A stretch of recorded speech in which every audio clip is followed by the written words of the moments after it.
Hey everyone, welcome back to Real Talk NFT, where we talk all things Web3. I'm very excited today to have on a guest from across the pond, actually, David Garrett, who is the co-founder of dVin. Hopefully I'm saying that right, Club dVin.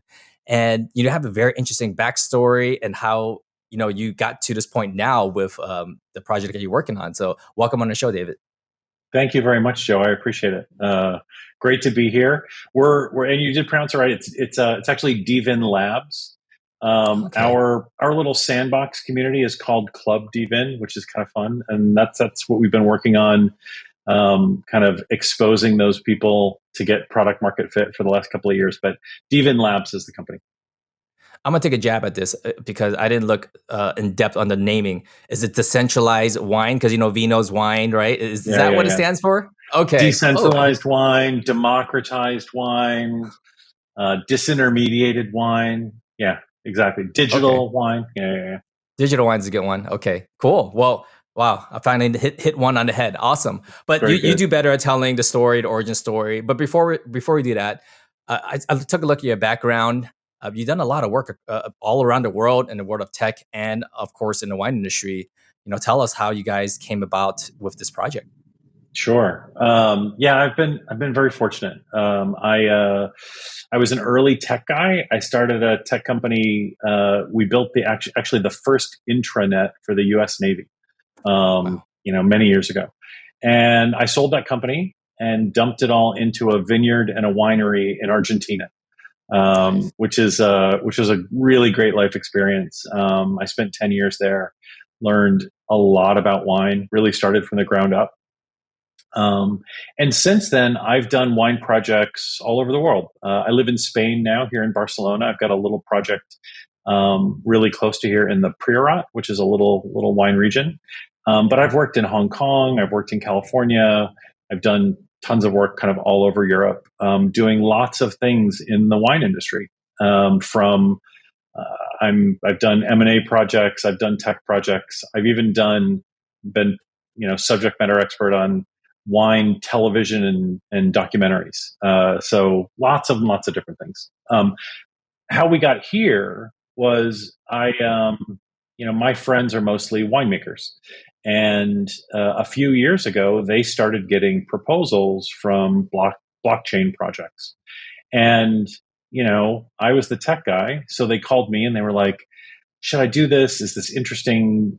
Can you explain how this works? And so we started a little working group, which was, people that were interested in blockchain and wine. And that working group turned into a club, and that club turned into a project, and that turned into a company. And last year, we launched our protocol for dVin. And in about a month, we're launching our first native token called VinCoin. Wow. There's a lot to unpack there. So let me dial it Yeah. back a little bit before we jump in there. How did you get your passion for wine? So, I grew up in Michigan. I grew up in a Okay. little town in Michigan, and my parents didn't drink wine, and none of my family drank wine. And even when I moved to Washington D.C., that's where my first tech company was. Like, I didn't drink any wine at all. I moved to Argentina when I was 30, and I didn't move there to do a wine project. I moved there to do some real estate. Like, there was an interesting opportunity there. It was right after the devaluation of the peso. And Yeah. so I was buying some real estate in Buenos Aires, and everyone would take me out to dinner with these giant, beautiful steaks and this amazing wine. And I was like, this is pretty cool. And I was drinking, like, because of the devaluation, I was drinking very expensive wine very cheaply. And so I learned a lot, and I started learning a little bit more. And a buddy of mine came to visit, and the story goes like this: we went to Mendoza for the weekend and stayed for 10 years. Wow. So Mendoza is the area of Argentina where they make the wine. And we went there and we looked around, and, like, because of the currency devaluation, the whole country was on sale. And we actually bought vineyard land for about 10 cents on the dollar of Oof. what people were paying for it just a couple of years earlier. And the rest is kind of history. We bought virgin land. So it was going to take several years to clear the land, Mm. prepare it to plant vines, and then plant vines, and then eventually make wine. And so during all of that time, we hired people to just help us every day. We would do tastings every single day, and we learned about wine from winemakers, from sommeliers, and it was a really, really wonderful experience. And did you sell that vineyard, or what, is that still there? It's still there. My partner runs it. It's a we now have about 1,000 hectares under vine, which is very large. Two different wineries. We have a resort and a spa and a Francis Mallman restaurant. It's a wonderful, very, very cool place. And if Wow. anyone's going to Mendoza, you really should stop by. It's really a magical. It's one of the top kind of wine destination resorts in the world. But look, it Wow. took us 20, well, I think we're at our 21st anniversary this year. So since we started the project. So it took a long time to do. Wow, congrats. You definitely know how to build something, with long-term vision, it seems, and, Yeah. and you're keeping them, which is great. And if for my wife, who's going to listen to this later, it's her birthday yesterday, actually. We're actually going to Napa, and she might want to take a trip to Buenos Aires and try some You wine there. Well, you should DM me after this. I've got some friends that you can talk to in Napa. I've done a bunch of work in Napa. We've got a bunch. Actually, there are some wineries that we already work with in Napa. So happy to send you to some kind of out of the way private tasting rooms. That is something that we are ourselves are we're not wine experts. We would love to dive deeper because this is the third year ongoing. It's kind of an anniversary thing. We're going to Napa every year for a birthday, it seems. So I think that That's tradition is amazing. continuing. Yeah. And That's that's how great. I found out about you guys, actually, because not of my love for wine initially, but me being in a Web3 world, us going to Napa every single year. And I've heard inklings and in the news locally, some Napa wines were getting to Web3. A few of the owners, which we brought on the show before, and led me to Club dVin, which you guys are doing things on a global scale, massive scale, a lot different than what Napa is focused on. So, yeah, tell us a little bit about the project and what issues you're looking to solve. Sure. So, as we were looking at what kind of blockchain, like how blockchain could solve problems in the wine industry, um, we were like, we saw a bunch of projects, a bunch of kind of interesting, like some people were trying to build a marketplace. Some people were trying to build like an investment exchange.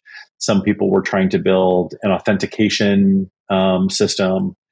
And what we realized was that all of those things were interesting, but unless there was a kind of a universal protocol or a universal standard, they were all Mm, going to have trouble getting traction in like little tiny pools of liquidity, right? The wine industry mhm, is so big. It's a $485 billion industry. It's about the same size as the airline industry. Even the luxury industry, which is like, 30 bucks a bottle and up, that's $100 billion a year. So if you really wanted to solve problems, you needed to first have a universal standard. And so mm, we set about making a universal protocol to put any bottle of luxury wine on chain that would have elements to solve all of these different things, right? Elements for authenticity and anti-fraud and anti-counterfeit. And so we work with a bunch of different companies that do anti-fraud and counterfeit, and we provide the single source of truth, right? So if you're using one or the other, you can look up using the dVin protocol what kind of authenticity platform that particular wine is using. Chain of custody is another really important thing. Provenance, really important. Like, if you go to Napa, you know that like you might go this weekend, but if you ask them to ship you wine, they're not going to ship you wine this weekend because it's August in California and that wine will get mhm. roasted in the back of the truck. They'll Right. wait until like October.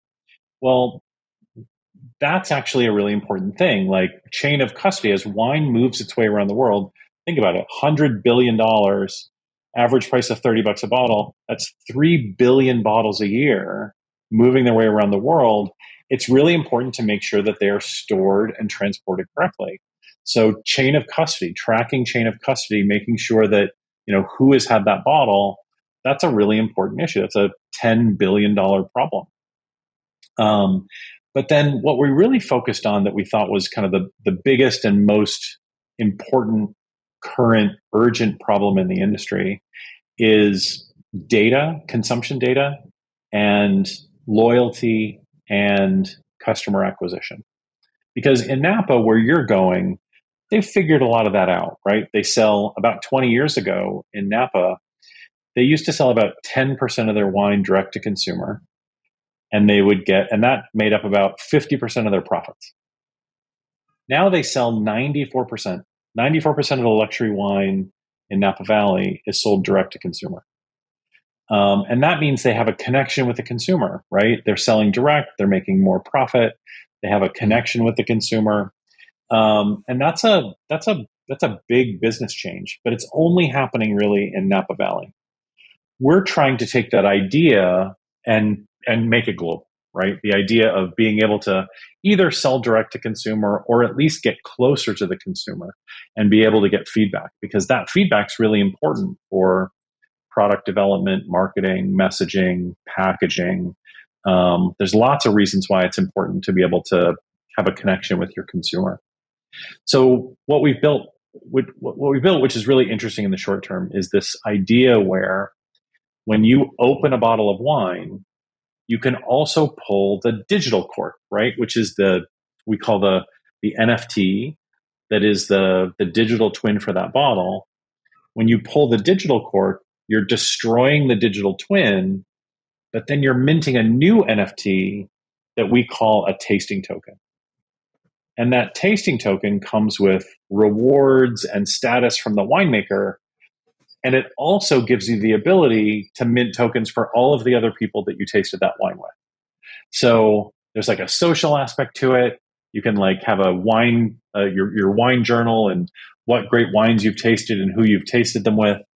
But it also comes with those rewards and status from the winemaker. Like imagine being, Grand Cru status at Harlan Estates, right? So like when you go to visit Harlan, they give you a barrel tasting or they invite you to a winemaker dinner.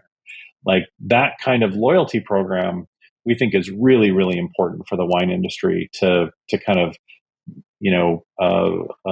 navigate the rapids of the next generation of wine consumers.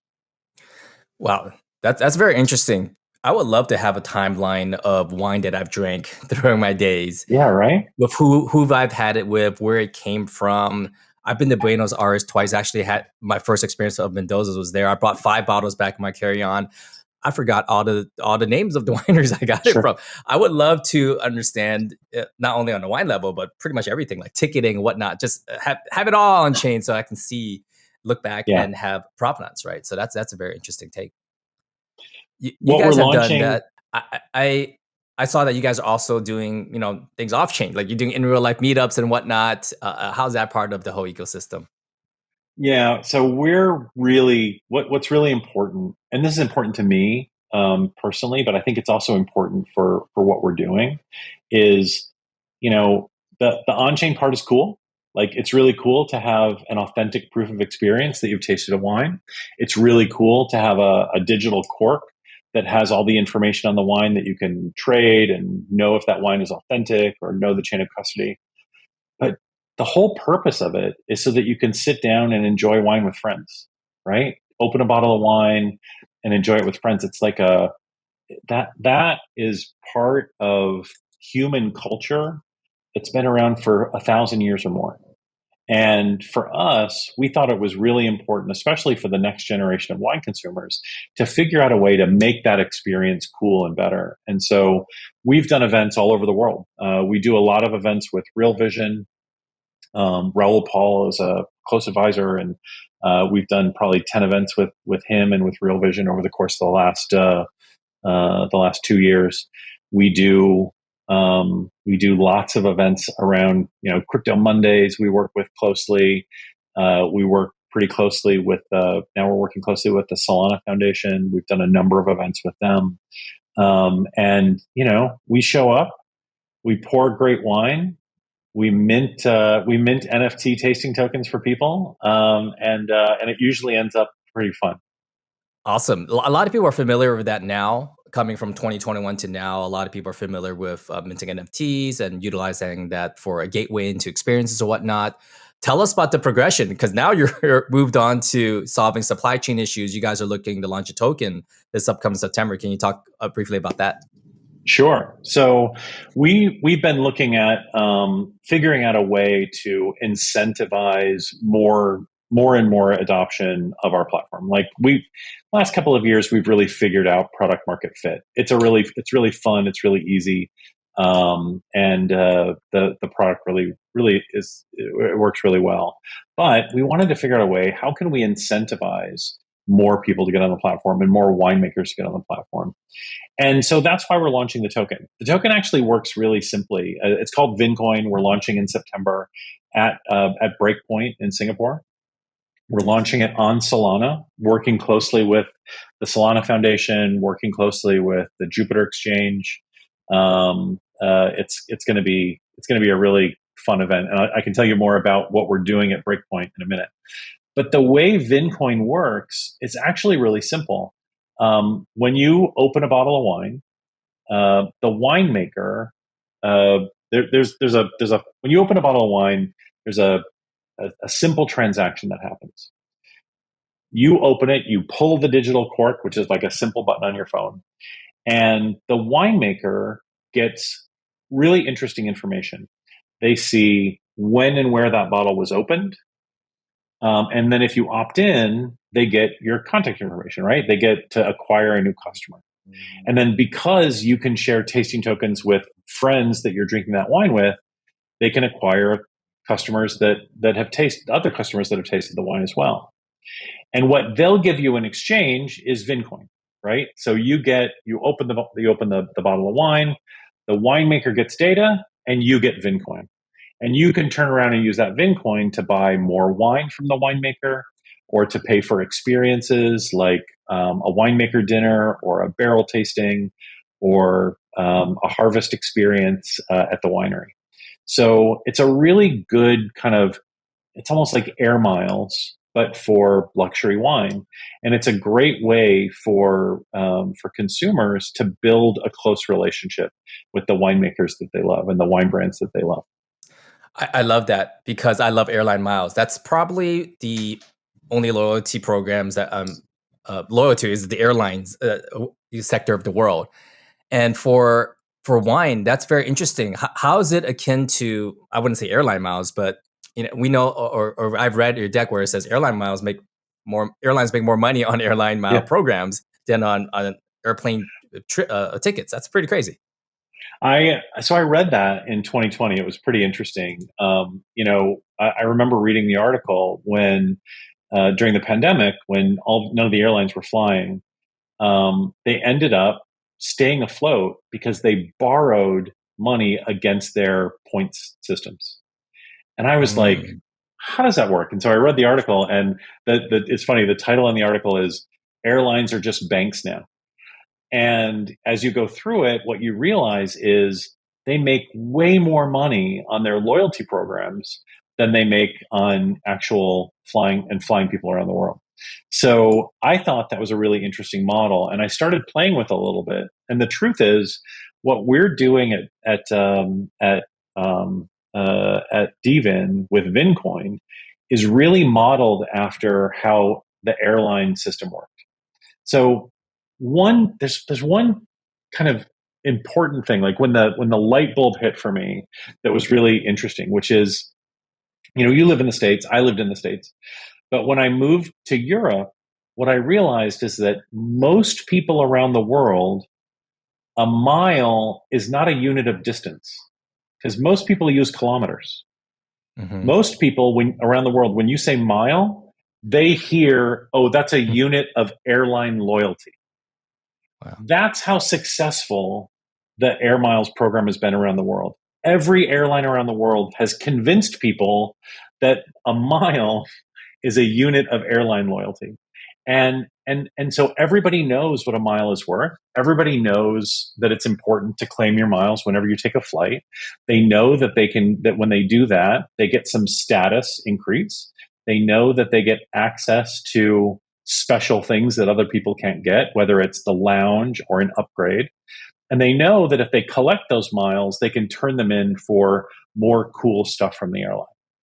So we took that same model and said, okay, we're going to do the same thing. We're going to call it Vin. So it's the same for every winery around the world. So we're kind of using that. We're making that word. That's a unit of airline loyalty. And then we're making it the same for every bottle. So no matter what you do, like, when you open the bottle, okay, I'm going to get VinCoin, and I can use that to get more status with the winemaker. I can use it to get access to cool things that I wouldn't be able to get, maybe the tasting room or special events or special dinners, and I can use my VinCoin to buy more wine from the winemaker. And so we're actually following that model pretty closely. And it's the most successful loyalty program ever in the history of the world. So it's a good model to follow. Yeah, like you mentioned, it could be fragmented, right? Each airline kind of has their own miles, but people still abide by, myself personally, that philosophy is one mile is not necessarily for one airline, because I have a credit card, I could transfer into 10 different ones. Is that kind of how Right. to look at it? It is, but I mean, think about it this way: like, there's the loyalty program at all the different coffee places have loyalty programs, but they're all different, right? Yeah. One of them works one way, another one works a different way, another one works a different way. Every airline around the world uses miles. You get a certain number of credits for every distance that you fly. You know that you can use that to get into the lounge. So it doesn't matter which airline you're on. And a lot of times, the airlines group together in Sky Team or, the big groups. But the point is that that if you take a flight, that your mile is worth, for almost everywhere in the world, the rule of thumb is your mile is worth about 10 cents. So that you collect your miles because they're worth about 10 cents. And that if you collect enough of them, that's going to get you access to the lounge. So even though it might be a little bit different for, Delta Airlines, and a little bit different for American Airlines, and a little bit different for Virgin or Qantas or Emirates, they all work basically the same, and they're all called miles. So that no matter what plane you're on, no matter what airline you're flying, there's a procedure, and you know what to do, and you know what you're going to get. And that's what we're doing with wine. You know what to do, and you know what you're going to get. And what you're getting is access, status, and money. Money, fungible tokens that you can use to go and buy more stuff. Absolutely. I can't wait. I mean, I love what you guys are doing, because if I'm drinking anyways, might as well get some loyalty rewards. That's right. Can I get in the head, pre-launch here, because I'm going to Napa next week? 100%. Send me a DM. We'll get you in the seller challenge for sure. Okay, cool. I didn't know. I didn't even know there was okay. Yeah. So we just launched our points program, right? So you can earn points against getting VinCoin when we launch. And the points program it's pretty cool. You can get on, and for right now, from now until our token launch, you can actually tokenize bottles of wine from home. So we built this really cool AI engine. You take a picture of the bottle. We will go research that bottle. We'll build a token out of that bottle, put it in your account, in your wallet. And then when you open that bottle, you can share it with friends, and you get points for that. And those points translate into VinCoin when we launch. So you can do that. And actually, you know what? I think we should make that available for all of your users as well. So if you want, we'll give you the link, and you can post the link in the show notes. Awesome. I did mention it to a lot of people that there's a possibility that you can earn for drinking. And it's great to see, these kind of progressions in Web3, these innovative ideas that we saw, most people saw in 2021. They just never saw it through, or they just jumped on the speculative side of the coin, or testing to dip their toes in the waters, which you guys did, but you guys have survived, and you guys are now progressing. What's been the biggest feedback from, starting launch till now, off of your NFT and moving forward into what you guys are doing? We've received very, very positive feedback. We've been very lucky. And I think a big part of that is we didn't really jump on the speculative bandwagon. Like when we started from the beginning, it was really always about utility. And it's always been about utility. We weren't a bunch of Web3 engineers looking to do something fun in Web3. We were a bunch of people from the wine industry. Like, I'm a 20-year vet. My other partners are 10, 15-year vets of the wine industry. We were looking to solve a real problem. And the wine industry, it has this really interesting, it's a really interesting time for the wine industry right now, because the people that buy the most luxury wine are starting to age out. It's the boomers and Generation X like me, that are starting to age out, starting to buy less wine, starting to, pass on. And the next generation of wine consumers are millennials, and they're very different. They're digitally native. They're looking for experiences more than they're looking for stuff. They're looking to do kind of interesting, fun things with their friends. They're used to like having a direct connection with the brands that they identify with. They're used to being able to find out. They're used to real, radical transparency. They can find out anything online in a second if they want to on their phone. And so the wine industry is having a really tough time because they're kind of rooted. They do business the same way they did 30, 40, 50 years ago. They're having a tough time kind of appealing to the next generation of wine consumers, because they're having a tough time kind of adopting new tech.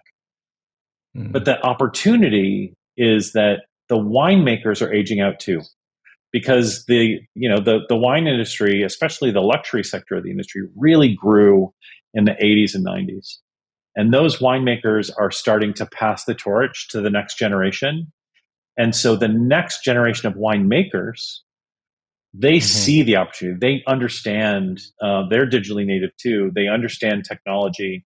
They understand like how they need to be able to communicate and connect with their best customers. And we're just giving them the tools to do it. So what we've heard over and over again is like, it's a breath of fresh air. Like, we're not trying to, a lot of people say, you guys are, transforming the industry, or you're disrupting the wine industry. And I keep saying, no, we're not disruptors. We're providing tools that let winemakers who have like really figured out how to make amazing wine, and wine consumers who love wine, we're just giving them tools to connect. We're not trying to disrupt anyone or anything. We're just trying to provide better tools for winemakers to connect with wine lovers at the moment of consumption, which is kind of the most interesting time. Amazing point there. Is a lot of the mechanisms in crypto available with Vin, or will be available in the future? And I'm talking about, potentially buying very expensive wine between, 10 different parties, utilizing it for DeFi. I know that in your deck you talked about staking. So just going to inch deep, what are the, like, not only the loyalty, right, but there's also other benefits potentially, right, from utilizing the Vin token? All kinds of benefits. I mean, your listeners have probably have the ability to invest in a lot of things. And if I'm going to give you, I always do this whenever I'm talking to a group, and I say, all right, I'm going to give you a challenge. If I give you $100,000 and said, invest in real estate or stocks or bonds or gold or watches or old cars or baseball cards or shit coins or NFTs or anything else, anyone listening would be able to figure that out in 10 minutes on their phone and be able to invest $100,000. But if I said, try to invest $100,000 in investment grade wine, no one would be able to do it. And you could probably buy some wine, but to invest in investment grade wine, like knowing what to invest in, getting access to that wine, knowing how to make a decision, like being able to understand price history, being able to understand provenance, like that's all very opaque. And so when you tokenize wine, it creates transparency in all those places, right? Transparency in provenance, transparency in price history and price discovery. So we think that by tokenizing it, it provides opportunities for a lot more liquidity to flood into the market, a lot more people who are interested in investing in wine to be able to do it. And one of the things that we just did recently, so we work closely with VanEck. So you've probably heard of VanEck. They're They're on a the show. big Yeah. ETF. Oh, they were on the show. Great. Oh, so Yeah. you with Matt Bartlett? Did you talk to Matt? Yeah. Yeah. Oh, great. So we actually were the first wine to launch on Matt's segment. So I took Nice. my allocation of this very, very famous wine from Germany called Egon Müller. So I get a case of that every year. So I took my case from 2022 and put it on segment so that it's fractionalized and people can invest in or collect the fractions on segment. So yeah, we're already looking at doing that, and we're already working with other guests on the show. I like that. I like it. We're building an ecosystem. Yeah, that's what I really love about Web3 personally for me. I know there's a lot of different, aspects of it. Alternate asset investment for me was what drove me into having a career in this field. I know I have a lot of pretty things back there. I call it a graveyard now of profile pictures, but I buy a lot of utility type NFTs. Another wine connoisseur, Gary V, has a restaurant. Sure. I bought his NFT for his restaurant opening, and we had For on Flyfish. for Flyfish. Yeah, we had That's on great. the founder of Block Bar, who talks about Sure. fine whiskeys. He doesn't really do wines, but they're doing big things with cask and barrels from the. I mean, we're seeing it now, and wine. You guys are leading the pack here, so I'm very excited to see what you guys are building, and you guys are looking to tackle a big problem. I have a question since you've sold a company, exited in tech before. What does it take, right? How many cogs are in this wheel for it to finally get momentum, and what can we do to help that?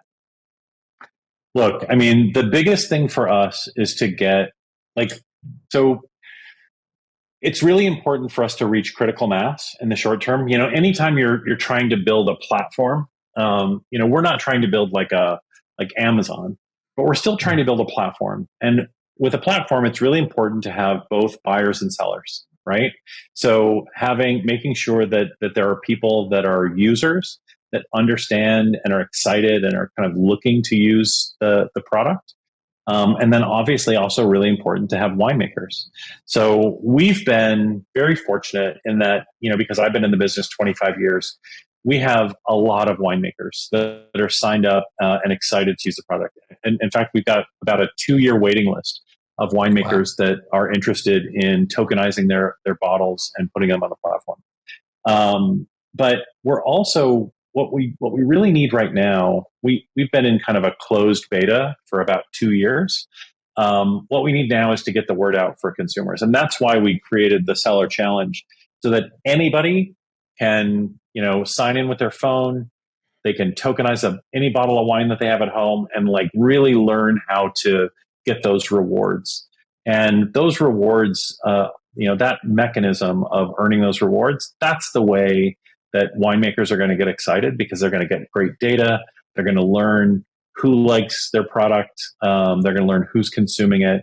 And again, have that connection with the consumer. So what I would say is, if you're an NFT collector, or you're a Web3 enthusiast and you want to earn an airdrop of Vincoin, you should get on the Seller Challenge. Go to dVin.app and get started. You can just tokenize a bottle from home and start earning points towards your Vincoin airdrop. So I know that sounds like a shill. I apologize if that's too shilly, but really it's really a fun way for people to really kind of see how Web3 works in the physical world. Yeah, no, I was going to ask you the exact same question: is where can people find you? Where can people join that challenge? I mean, people buy meme coins, political meme coins all day. For an actual company with revenue, doing what you guys are doing with trips to Bhutan and whatnot, this is something that I don't mind definitely promoting. Responsible drinking, that is. You don't go opening 20 bottles just to get some free coins. I'm a professional, so I'm allowed to drink and work at the same time. But like, you need to be careful.